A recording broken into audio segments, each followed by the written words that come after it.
프린트 50쪽 12번부터 들어가겠습니다. 자, 다음 대화에 기억에 들어갈 말로 기억에 들어갈 말로 가자. 적절한 것은 자, 각 수정 이후부터 전 배아 단계까지의 복제는 허용해야 한다. 수정. 그러니까 정자하고 난자하고 만나서 수정란을 이 이후부터 구분을 하고 있네요. 전 배아 단계까지. 그죠? 그다음에 이제 뭐 이렇게 우리가 나오는 건데 전 배아는 착상 전에가 전 배아 단계라는 거구나. 그죠? 그 착상 이후에야 인간의 개체로서의 형성이 시작된다는 얘기지. 구분선을 거놓고서는 이 전배아 단계에서는 배아를 세포로 보고 이용해도 된다 이렇게 얘기를 하고 있습니다. 아니야. 어느 시점부터 한 인간 개체로 존재했는지 묻는다면 누구도 분명하게 말할 수 없어. 누구도 분명하게 구분선을 그을 수 없어 이 얘기가 되겠죠. 이렇게 본다면 어디까지 복제를 허용할 수 있을지 불분명해. 미끄러운 경사께 나왔네요. 넘어갈게요. 전배아 단계까지 복제를 허용하면 결국 태아 복제, 개체 복제. 태아는 여러분 그 태아가 이제 그 어떤 장기라든가 이런 게 갖추어진 상태가 이제 태아가 되는 거잖아요. 그죠? 그걸 또 복제한다는 얘기는 인간 복제, 그러니까 개체 복제하고 거의 동일선상에 있다고 봐야 되겠지. 그지? 배아 복제는 뭐예요, 여러분? 자, 다시 한번 물어볼게. 배아 복제는 왜 하는 거야? 뭐를 위해서? 나연아? 배아 복제는 왜 하는 거지? 목적이 뭐죠? 난치병. 그지? 난치병을 그렇지. 난치병을 낫게 하기 위해서 줄기세포를 뽑아가지고 쓰는 거지요. 그러나 개체 복제는 뭡니까? 아예 새로운 인간을 만드는 겁니다. 태아 복제가 거기에 시작이 될 수 있는 것이죠. 그렇지 않다. 전배아 단계까지의 복제는 허용하되 그 이상의 단계로 넘어가는 것은 금지하는 방안, 법을 마련하면 된다. 이렇게 얘기를 하고 있어요.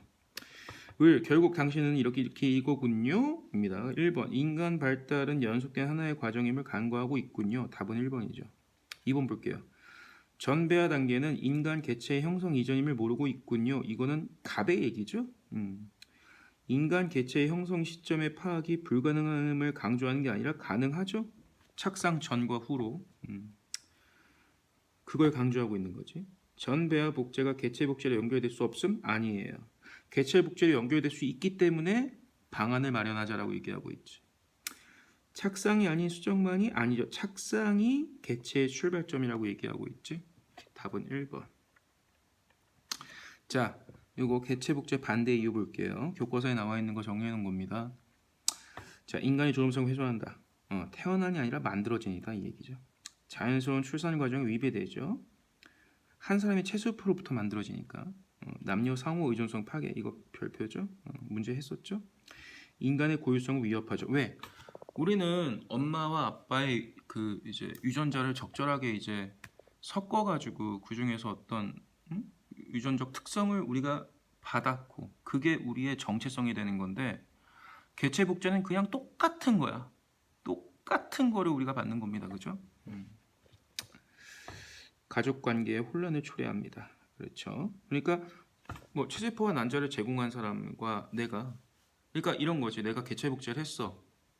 그러면은 내가 아이를 가지기 위해서 그러니까 내가 이제 결혼을 못했다고 칩시다. 그럼 안 되겠지만 혼자 살아. 내 애기는 갖고 싶은 거야. 그래서 나랑 똑같은 개체를 복제해가지고 아이로 키우고 있는데 그러면 이 아이는 나랑 똑같은 유전자잖아. 그럼 뭐야? 내 애야? 아니면 또 다른 이기용이야? 얘는 나에게 무슨 관계야? 형이야? 뭐야? 모르는 거죠. 얘가 정체성에 혼란이 생길 수가 있다는 얘기죠. 그죠? 영화 아일랜드 보면 딱 이해가 가죠? 시간 되실 때 한번 아일랜드 한번 봐보세요. 자, 이제 유전자 치료입니다. 유전자 치료. 여러분, 유전자 치료는요, 개체 복제하고는 또 달라요. 그것도 구분해야 돼. 저번 시간에 문제 풀었지. 자, 유전자 치료에는 여러분 두 가지가 있어요. 여기도 체세포 치료와 생식세포 혹은 요거는 이제 생식선 치료가 이렇게 나눠주는데 두 가지는 구분하는 건 간단합니다. 예를 들어서 이런 거지. 선생님이 뭐 이제 뭐 병에 걸렸어. 이 병이라는 거는 얘들아 인간의 유전자가 뭐가 잘못돼서 병에 걸리는 거거든.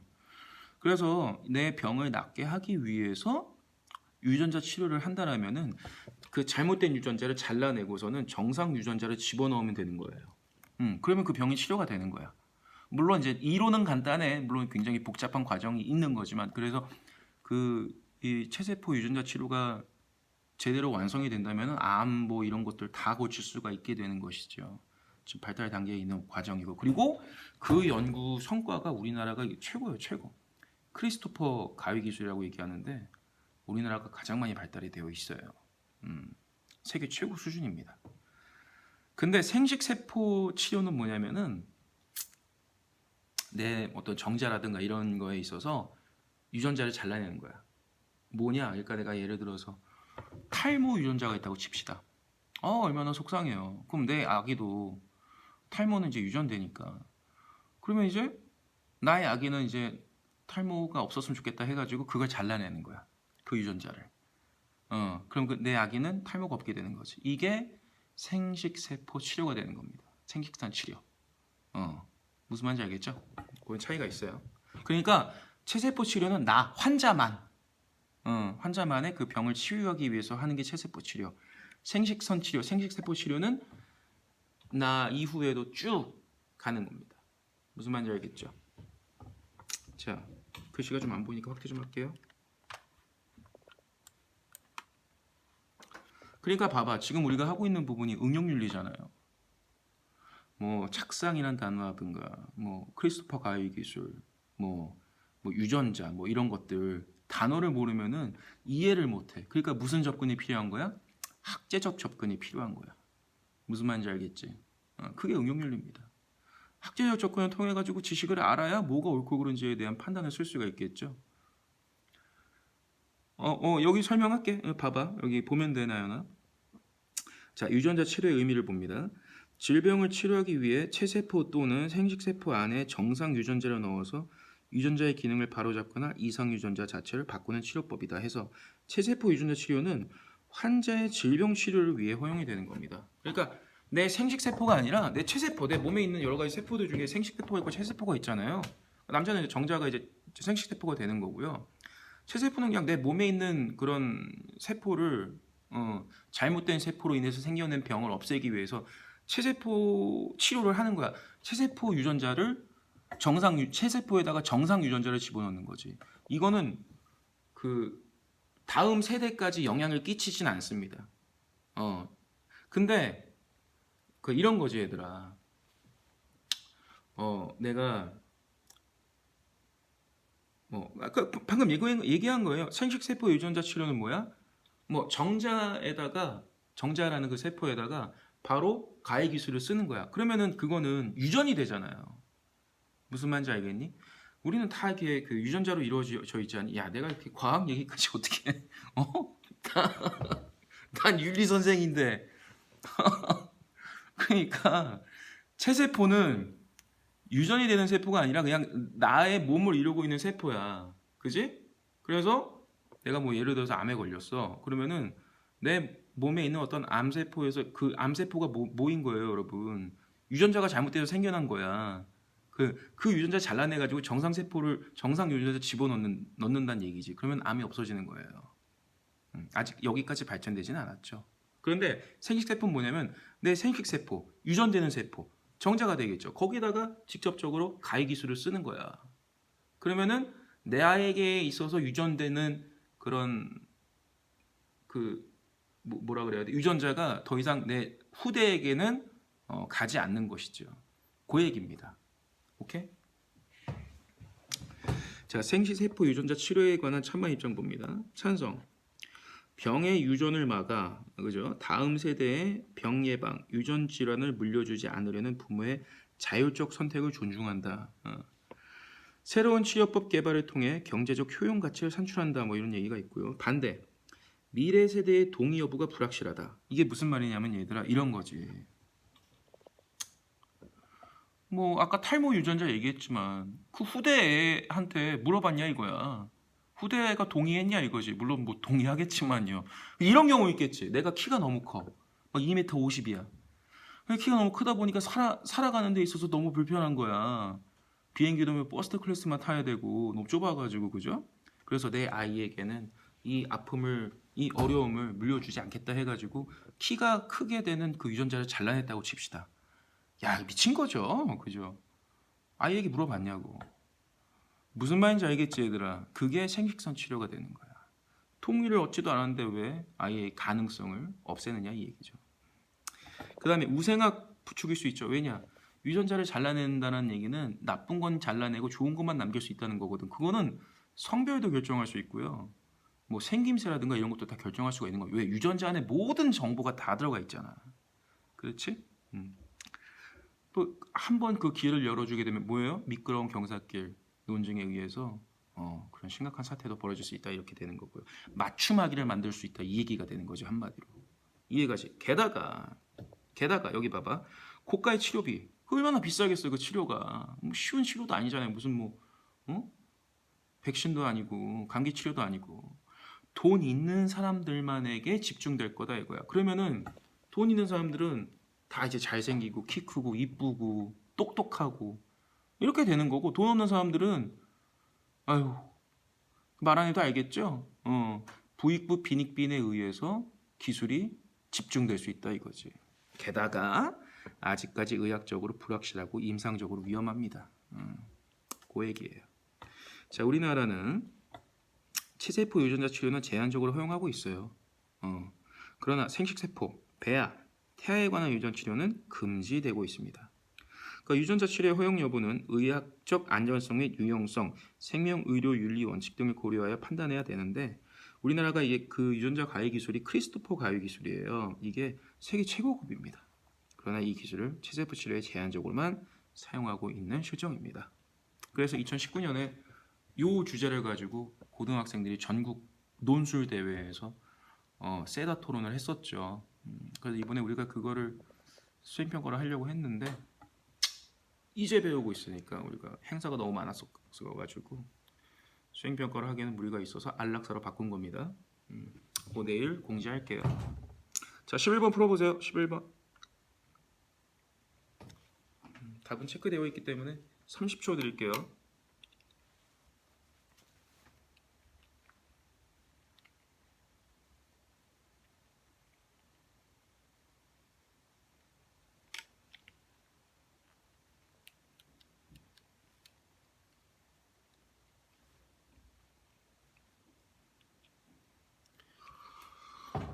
너무 더워. 창문 좀 열자. 더워.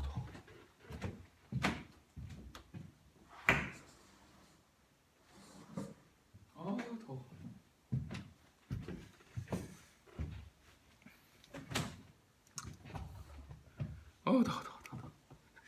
자, 볼게요. 다음 토론의 핵심 쟁점으로 가장 적절한 것은 인간을 대상으로 하는 유전자 조작 기술은 유전적 요인으로 인한 질병을 치료할 수 있기 때문에 허용되어야 합니다. 질병 극복은 선이기 때문입니다. 유전자 조작 기술을 통해서 질병을 치료하자 이런 얘기가 되겠습니다. 유전적 요인으로까지도 얘기하고 있네요, 그죠? 그러니까 생식선 치료 가능하게 하자 이 얘기고요. 동의한답니다. 하지만 치료를 넘어서 우생학적 목적, 맞춤하기, 좋은 아이를 만들려고 하는 그런 것을 위한 국가 차원의 유전자 조작. 그러니까 국가가 나서서 그렇게 하라란 얘기가 되겠죠. 뭐 이런 나라가 있을지 모르겠지만 인간 존엄성에 대한 심각한 위협이 될 수 있다. 그래서 치료 목적에 한정되어서 을도 그러니까 생식선 치료는 찬성하는데 그 생식선 치료가 뭐야? 유전적 요인으로서 질병을 치료할 것만. 그러니까 암도 사실 유전되잖아요, 그죠? 그리고 뭐 또 좀 전에 얘기했던 탈모나 이런 것도 어쨌든 뭐 질병의 넓은 범위 안에 들어갈 수 있겠죠. 그런 것들은 치료할 수 있게끔 하자 이거야. 그러나 그거를 국가에서 장려하면서 법적으로 모든 사람에게 다 하게끔 하는 거는 이거는 우생학적으로 너무나 심각한 문제가 초래될 수 있다는 얘기죠. 갑. 치료를 넘어선 국가 차원의 우생학은 부당. 갑은 또 그것도 부당하다고 얘기하네요. 그러니까 개인 차원은 다르다 이거야. 개인 차원에서는 외모에 대해 성형의 자유를 지니듯이 우리는 유전자 조작을 통해 자질을 강화할 수 있는 자유를 지닌다. 야, 그러니까 얘들아 지금 이 얘기를 보자면은 갑과 을은요. 유전자 조작 기술을 통해서 유전적 요인으로 인한 질병을 치료하는 데에는 공통적으로 동의하고 있는 거야. 동의하고 있는 건데 대신에 갑은 그거를 자질을 강화할 수 있는 자유를 줘야 된다는 얘기지. 국가에서 장려할 것까지는 없지만 개인이 원한다면은 할 수 있다 이거야. 근데 그렇지 않다. 자질 강화를 위한 유전자 조작은 고비용 의술로 특정 계층만이 이용 가능하다 이거지. 맞춤하기 같은 경우. 오케이? 그건 안 된다는 거죠. 그래서 생물학적 불평등이 나올 수 있다. 이는 곧 사회적 불평등을 심화시킬 것이다. 그래서 안 된다는 얘기입니다. 그죠? 1번 질병 치료를 위한 유전자 조작은 허용. 둘 다 맞아. 맞는 얘기야. 이건 그지? 치료 목적의 유전자 조작은 선을 상쇄할 수 있는가? 이것도 맞지. 둘 다 맞지. 국가는 치료를 넘어선 우생학적 유전자 조작을 해도 되는가? 국가가 나왔고요. 치료를 넘어선 우생학적 유전자 조작은 둘 다 반대하고 있어요. 대신에 갑은 개인에게는 그 자유를 줘도 좋다 이거겠죠. 대신에 그 자유는 이제 아무래도 뭔가 좀 까다로운 조건이 있을 거고 대체적으로 돈이 좀 많이 들겠죠. 유전자 조작 기술은 어떠한 경우에도 허용되어서 안 되는가? 그러니까 여러분 이건 거지. 그거를 국가에서 보험으로 해주느냐 마느냐 이렇게 생각하면 여러분 좀 이해가 쉬울까? 이해됐지? 맞춤하기를 만드는 것에 대해서 국가가 보험 정책을 시행을 해서 뭐 이런 식으로 우생학을 부추기느냐?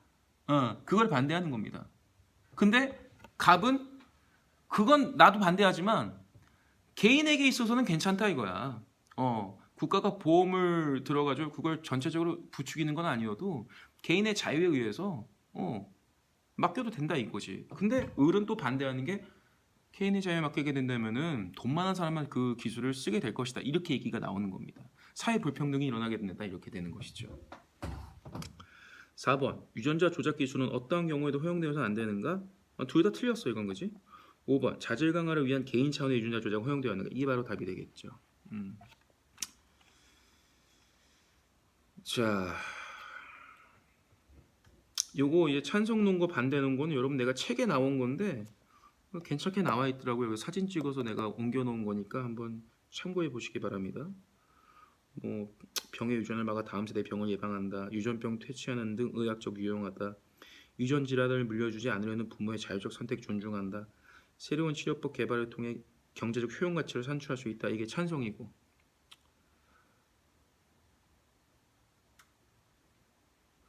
XO 둘 다 찬성은 O, 둘 다 반대는 X. 갑이 반대면은 이 5번 같은 경우는 갑은 반대하고 을은 찬성이잖아. 그지?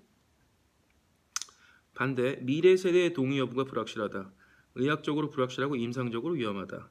뭐 인간의 유전자를 조작하려는 우생학을 부추길 수 있다. 우생학, 그죠?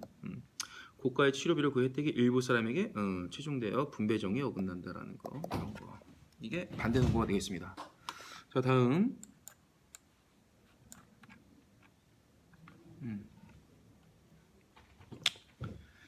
생명의료 원칙만 알아두시기 바랍니다. 자율성 존중, 악행 금지, 선행의 원칙, 정의의 원칙. 자, 유전자 조작. 유전자 조작의 의미, 생명 과학 기술을 이용하여 특정 동식물의 유용한 유전자를 다른 동식물에게 삽입하여 재조합하는 것. 성과는 최초의 유전자 조작 농산물인 뭐 무르지 않는 토마토. 그러니까 유전자 조작이 지금 우리 책에는 이제 뭐 인간 우리에 대해서만 나와 있는데 수특이라든가 이런 데에서는 이 우리 먹는 농산물이라든가 여기에도 유전자 조작을 한다는 그런 범위가 나와 있어요. 그러니까 이걸 참고하라는 얘기야. 유전자 조작 찬성은 식량 문제 해결이에요. 대체적으로. 그러니까 무르지 않는 토마토 그리고 뭐 있니? 유전자 조작을 통해서 생겨난 농산물 많잖아요. 뭐 씨 없는 수박 뭐 이런 것들, 그지? 경제적 이윤 창출 그리고 사회적 행복 증진. 반대는요. 유전자 조작 생물의 안전성 담보하기 어렵다, 그죠? 그리고 생태계에 좋지 않은 영향을 미칠 수가 있다는 거고요. 사회 윤리적으로 볼 때 유전자 조작은 사회 정의를 해친다. 소수 다국적 기업의 기술 독점, 여러 가지 문제들이 있습니다. 환경 친화적 농업의 파탄도 일어날 수 있죠. 뭐 유전자 조작 농산물 한번 읽어보시고. 생명복제의 유전자 조작은 윤리적으로 정당한가? 이건 하버마스가 한 말인데 하버마스 우리 책에는 나오지 않습니다. 그래서 여러분 참고하면서 좀 읽어보시고요. 오케이. 소극적 유전자 조작은 난치병 치료가 되고 적극적 유전자 조작은 우월한 형질을 유발하는 우생학적 조작. 맞춤하기 한 얘기가 되겠죠. 넘어가겠습니다. 자, 19번 풀어봅시다. 다음 토론의 핵심 쟁점. 유전적 질병을 치료하기 위한 유전자 치료는 크게 체세포 치료와 생식선 치료로 구분된다. 이러한 유전자 치료만이 유전적 질병에 대한 근본적인 해결책이다.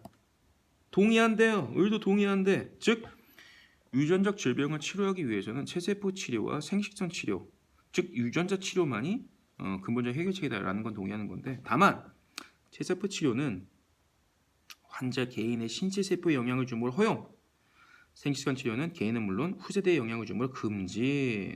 이제 나왔네, 그지? 아니야. 그러한 체세포 치료뿐만 아니라 생식선 치료까지 허용해야 돼. 쟁점 더 이상 안 읽어봐도 되겠는데, 그죠? 더 읽어봅시다. 왜냐하면 유전자 치료의 효과가 후세대로 이어져 인류 전체 행복에 기여. 이거 누구 입장에서 찬성하는 거야? 응? 인류 전체. 그렇지. 왜 그렇지 않아? 생식선 치료는 변경되지 않는 유전자를 가진 후세대의 권리를 침해한다. 유전적 다양성을 감소시킨다. 인류의 생존마저 위협할 수 있다. 이렇게 얘기하고 있는데요. 자, 1번 볼게요. 생식선 치료가 유전자 치료의 범주에 포함되는가? 이건 맞는 얘기야. 서로 다 얘기하고 있고요. 유전자 치료는 유전적 질병에 대한 근본적 해결책인가? 맞죠.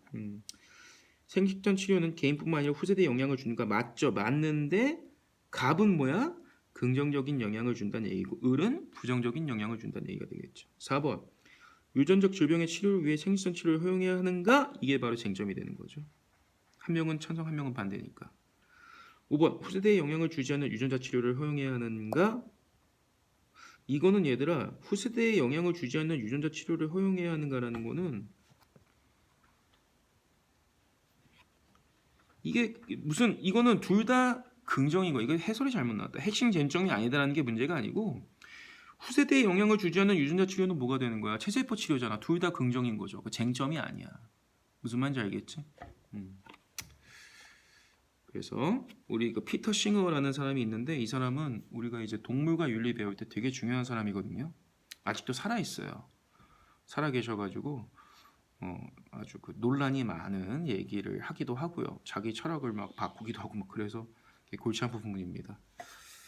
피터 싱어에 의하면 체세포 치료는 생식세포 치료와 함께 유전자 치료의 한 가지다. 유전자 치료는 환자의 세포 안으로 정상적인 유전자를 집어넣어 질병을 고치는 치료법. 인간의 질병은 거의 한 개 이상의 유전자가 제 기능을 발휘하지 못하기 때문에 일어난다. 따라서 환자의 세포 안으로 정상적인 유전자를 집어넣어 질병 치료는 물론 예방까지도 할 수 있다. 이 치료법이 바로 유전자 치료법이다. 이 가운데 정자나 난자 또는 배아 세포를 이용해 질병을 고치는 게 바로 생식세포 치료법. 알겠죠? 생식선 치료, 생식세포 치료는 부모의 정자 또는 난자 세포가 모든 자손에게 전달되어 대대로 영향을 미치기 때문에 윤리적으로 많은 문제점을 가지고 있다. 생식세포를 이용하면 부모들이 아직 태어나지 않은 자식의 성별, 재능, 외모까지도 바꿀 수 있어서 이른바 맞춤하게 출현도 가능하다. 이와 달리 체세포 치료는 한 사람에게만 영향을 미칠 뿐 변화된 환자의 유전체가 다음 세대까지 전달되지 않기 때문에 생식세포 치료보다는 윤리적 문제에서 자유롭다. 이렇게 구분하시면 되겠습니다. 자, 요거는 이제 마더텅에 있는 1, 2, 3, 4번의 문제들인데요. 이거는 오늘 진도를 좀 더 한 다음에 시간이 남으면 풀기로 하고, 안 되면은 기말고사 준비할 때 한꺼번에 풀도록 하겠습니다. 자, 칸트의 자살 보충 자료 보겠습니다. 이거 우리 중간고사 범위였는데 이 범위를 다시 기말고사에 들어가요. 들어가서 좀 더 깊이 있는 문제로 다뤄줘야 될 그런 주제들을 내가 낸다고 얘기했었죠. 자, 칸트는 인간에게 자기 보존의 의무가 있다고 보았다. 자기 보존의 의무는 자연의 일부로서 자연의 본성을 따라야 한다는 자연법적 관점과 인격을 목적으로 대화하라는 정언명령 관점 모두에서 발생하는 의무다. 이에 따르면 자신의 생명을 전체적으로 죽이는 자살과 부분적으로 해를 입히는 상해는 자기 보존의 의무를 위반하는 것이 된다. 자, 이 말이 뭐냐면 얘들아, 여기 보세요. 우리는 인간은, 여러분, 우리 인간 동물이지? 얘들아, 나연아, 인간 동물이야 아니야? 그 동물이죠. 우리 뭐 식물 아니잖아요, 그죠? 우리 동물입니다. 동물은 여러분 무슨 뭐의 지배를 받아요? 자연법의 지배를 받죠. 그지? 우리 죽잖아. 우리 수명 닿으면 죽죠. 그게 자연법이에요. 그죠? 그리고 인간은 다른 동물들과는 다르게 뭐를 이성을 가지고 있기 때문에 도덕 법칙의 지배도 받는 겁니다.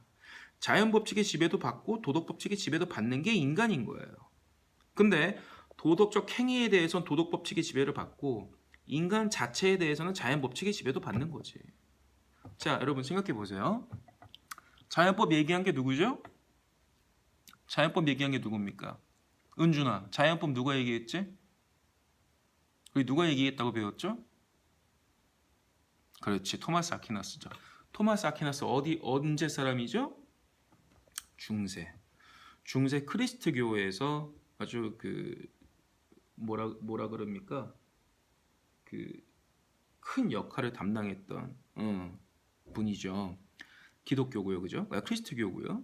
자, 칸트는 근대 사람이죠. 그리고 칸트는 의무론이죠. 자연법도 의무론이지. 자연법이 중세에 있었지. 칸트는 당연히 의무론인 자연법의 영향을 받았을 수밖에 없겠죠. 그죠? 게다가 칸트의 종교가 뭐라 그랬죠? 기독교라 그랬죠? 그래서 임마누엘 칸트라 그랬잖아. 임마누엘이 뭐야? 나로 인해 찬양을 받으옵소서 뭐 이런 거예요. 당연히 토마스 아퀴나스의 영향을 받을 수밖에 없는 겁니다. 이해됐지? 그래서 그 자연법의 영향을 받아가지고 인간 자살이라는 건 뭐예요? 인간 존재에 대한 자연법의 지배를 받는 인간 존재, 동물로서 인간의 존재에 대해서도 문제가 되는 거 아니야. 그러니까 두 가지 측면에서 얘기를 하는 거예요. 자살을 반대하는 거지.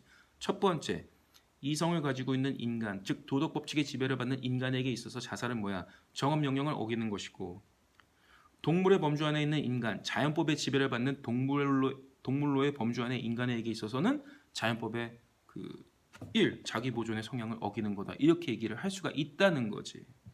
무슨 말인지 알겠나? 그 얘기가 우리 수특에 나왔었죠. 자, 볼게요. 이게 이제 18년도 수특 문제입니다. 을이 누군지 모르겠는데 한번 읽어볼게요. 인간의 자기 자신에 대한 제1의 의무는 그의 동물적 자연 본성에서의 자기 보존이다. 오케이. 인간은 인격성을 포기할 수 없으며 따라서 인격을 한낱 수단으로 대화하지 말고 인간 존엄성을 지켜야 된다. 여기는 100% 칸트라는 거 알 수 있어, 그지? 그리고 동물적 자연 본성에서의 자기 보존. 그래서 뭐야? 자기 자신에 대한 제1의 의무, 자살하지 말라는 얘기죠. 나를 해치지 말아라 그 얘기지. 왜? 인간은 뭐의 지배를 받으니까? 자연법의 지배를 받으니까. 그 다음에 여기서 칸트라는 것도 알려주는 거죠. 인격성을 포기할 수 없어요. 인격을 수단으로 대하면 안 돼. 존엄성을 지켜야 돼. 도덕 법칙의 지배를 받는 인간, 도덕적 행위를 해야 되는 인간에 대해서도 설명을 하고 있는 것이죠. 그러니까 칸트가 되는 거지. 자, 이 표 그림 보면 알겠죠? 인간은 이중성을 띱니다. 어떻게? 자연 법칙의 지배도 받고요. 도덕 법칙의 지배도 받습니다. 도덕적 행위에 대해서는 당연히 도덕 법칙의 지배를 받는 것이고요.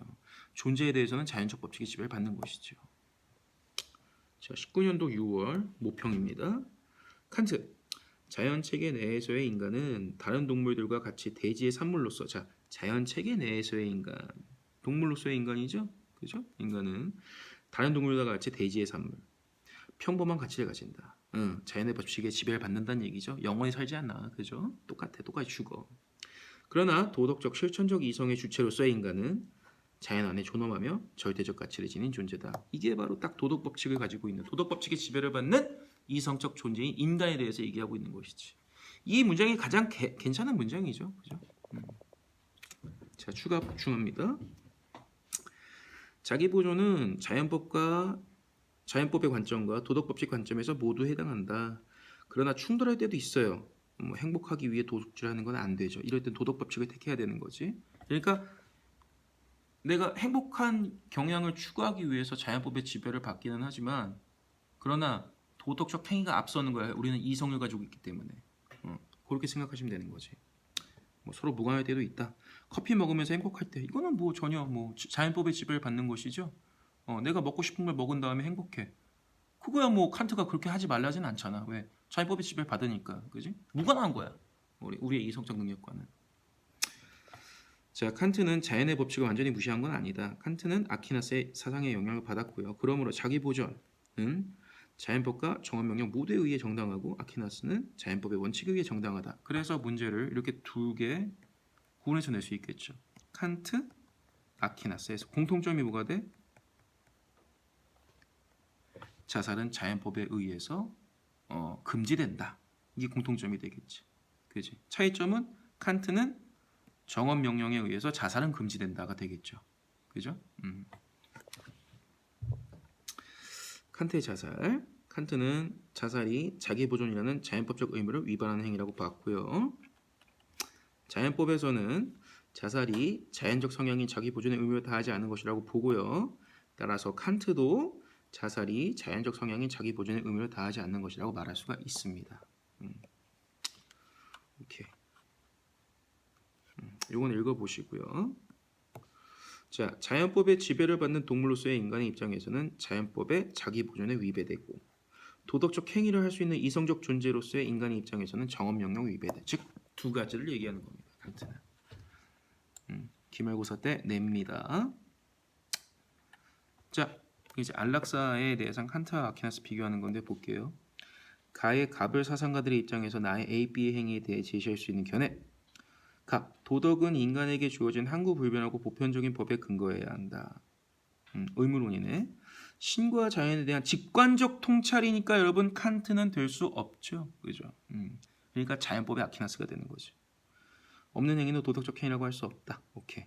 을, 도덕은 누구나 따라야 하는 무조건적 도덕 법칙에 근거해야 한다. 의무의식입니다. 의무의식 경향성이 아니라 의무의식이에요. 그래서 그게 아니면은 도덕적 행위가 라고 할 수 없다. 의무의식을 제외한 모든 것들은 다 격리시켜라 이 얘기죠. 칸트죠.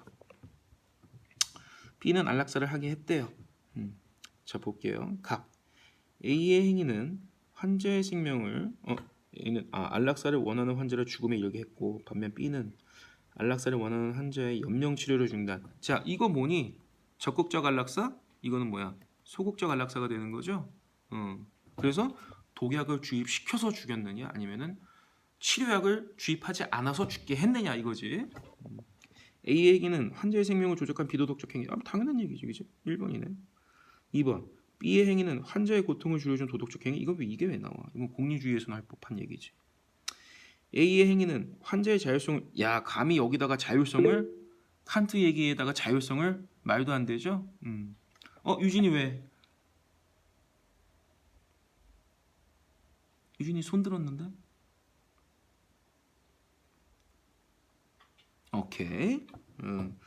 감히 칸트에다가 자율이라는 단어를 쓸 수가 없지 여기다가. 자율은 항상 언제야? 순수이성, 실천이성, 그로 인한 정언명령, 이 정언명령을 뭐가 선의지가 따를 때 그것만이 자율적 행위, 그죠? 칸트, B의 행위는 환자의 욕구를 무시한? 욕구 무시해야죠, 그죠? 근데 이거는 여러분 갑이라면은 해도 되는 말이야, 그죠? 왜? 자연법은 인간의 모든 능력을 통틀어서 성향, 경향성, 본성, 거긴 욕구도 들어가지. 그걸 통해서 자연법을 깨닫는 거니까 욕구를 무시한 비도덕적 행위다라고 말할 수 있어요. 무슨 욕구? 자기 보존의 욕구, 그죠? A, B의 행위는 환자의 입장을 배려한 도덕적 행위. 땡, 뭐 배려야 말도 안 되는 얘기하고 있어. 좋습니다. 요거는 이제 자연법에 대한 얘기니까 읽어보시고요.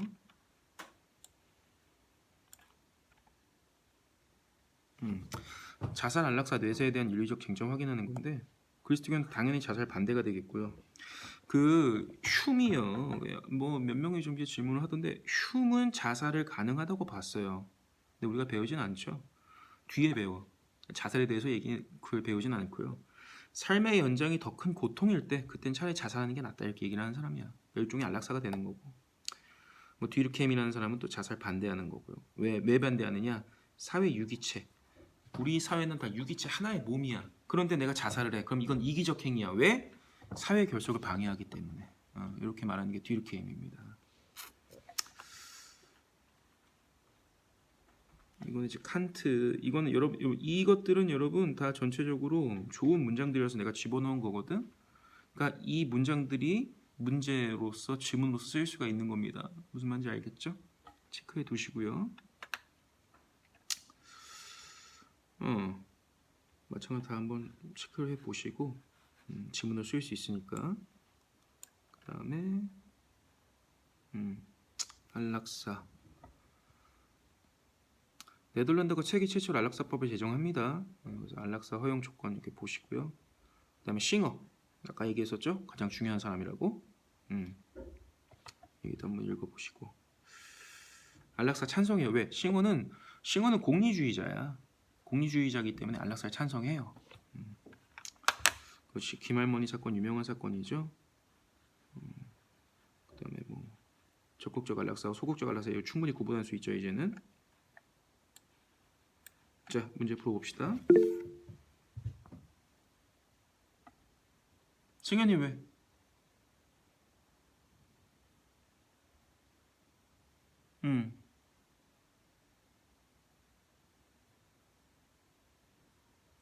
니네 다음 주 언제야?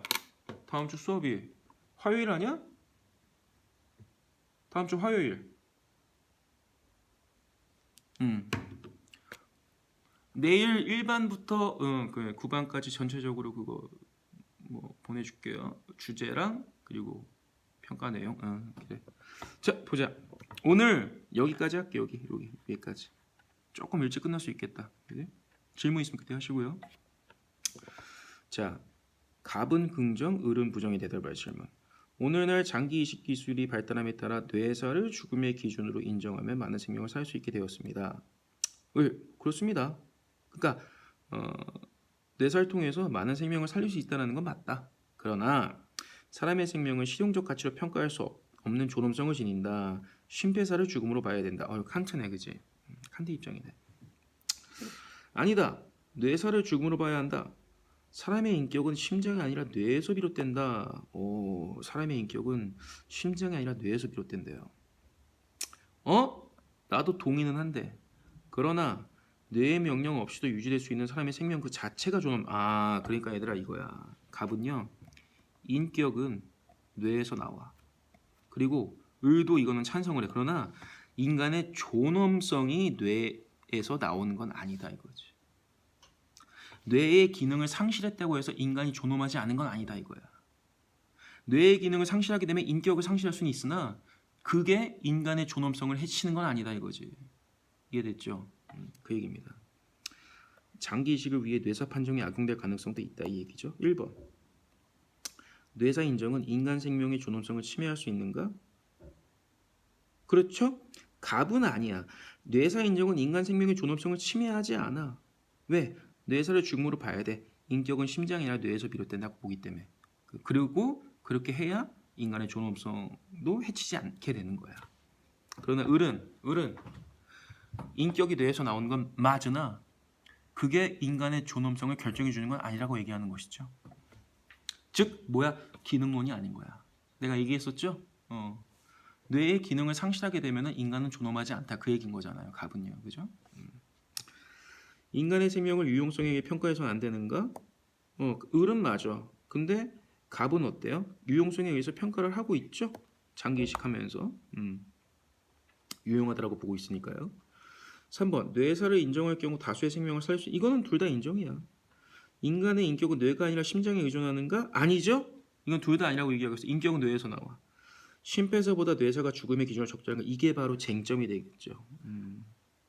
좋은 문제였습니다. 그죠? 그리고 뇌사를 죽음으로 인정하는 입장이랑 죽음으로 인정하지 않는 입장 이거 좀 잘 보시고요. 자, 이렇게까지 해가지고 생명윤리 첫 번째 파트 인간에 대해서 유전자까지 봤고요. 자, 우리가 다음 시간에 할 게 바로 아주 중요한 동물과 윤리입니다. 여기는 뭐 너무 중요하고요. 이 파트는요 2학기 때 자연과 윤리에서 그대로 다시 나와요. 얼마나 중요하면은 앞에 한 번 더 나오겠니? 너무 중요한 거야 동물 실험. 그래서 이 동물 실험 2시간 내일 다음 주 오프라인 때 2시간으로 해가지고 최대한 끝내보고요. 그 다음에 이제 사람과 성은 온라인으로 2시간에 한번 끝내보고 사회윤리는 선생님 봤을 때 한 최소한 4시간은 걸리지 않을까 하는 생각이 듭니다. 그렇게 해서 우리 기말 때까지 최대한 한번 가봅시다. 고생하셨어요 여러분. 오케이, 마이크는 꺼놓을 테니까 나가지 마시고 그냥 쉬고 계셔. 질문 있으면 손 드시고. 그래, 고발. 아유 잘했어.